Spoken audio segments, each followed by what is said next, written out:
ಭೀಮಾ ತೀರದಲ್ಲಿ ಗ್ರಾಮ ಪಂಚಾಯಿತಿ ಅಧ್ಯಕ್ಷ ಭೀಮನಗೌಡ ಬಿರಾದರ್ ಹತ್ಯೆ ಪ್ರಕರಣದ 4 ಆರೋಪಿಗಳನ್ನು ಪೊಲೀಸರು ಬಂಧಿಸಿದ್ದಾರೆ. ಕಳೆದ ಸೆಪ್ಟೆಂಬರ್ 3ರಂದು ದೇವರಗ ನಿಂಬರಗಿ ಗ್ರಾಮದಲ್ಲಿ ಭೀಮನಗೌಡನನ್ನ ಹತ್ಯೆ ಮಾಡಲಾಗಿತ್ತು. ಇಂದು ಹತ್ಯೆಯಾದ ಭೀಮನಗೌಡನ ಪುತ್ರನ ಅಪಹರಣಕ್ಕೆ ಯತ್ನ ನಡೆಸಲಾಗಿದೆ. ದೇವರ ನಿಂಬರಗಿ ಗ್ರಾಮದ ಸುನಿಲ್ ಎಂಬಾತನಿಂದ ಅಪಹರಣಕ್ಕೆ ಯತ್ನಿಸಲಾಗಿದೆ.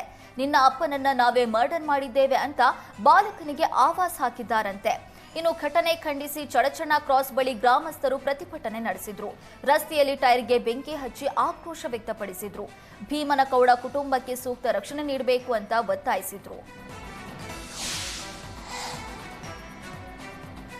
ಸಾಮಾಜಿಕ ಶೈಕ್ಷಣಿಕ ಗಣತಿ ವೇಳೆ ಸಿಬ್ಬಂದಿ ಎಡವಟ್ಟು ಮಾಡಿಕೊಂಡಿದೆ. ಸಮೀಕ್ಷೆಗೆ ನಿಯೋಜಿತ ಸಿಬ್ಬಂದಿ ಬದಲು ಪುತ್ರನಿಂದ ಸಮೀಕ್ಷೆ ನಡೆಸಲಾಗಿದೆ.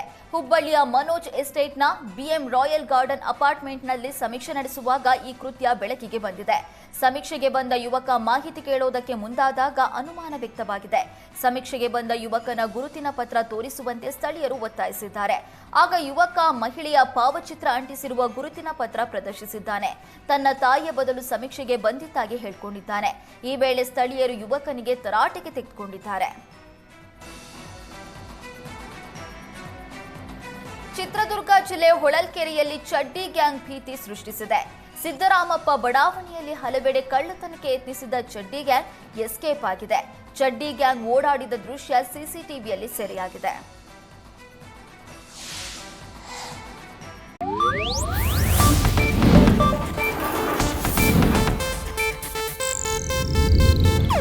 ಇದು ಏಷ್ಯಾನೆಟ್ ನ್ಯೂಸ್ ನೆಟ್ವರ್ಕ್ ಪ್ರಸ್ತುತಿ.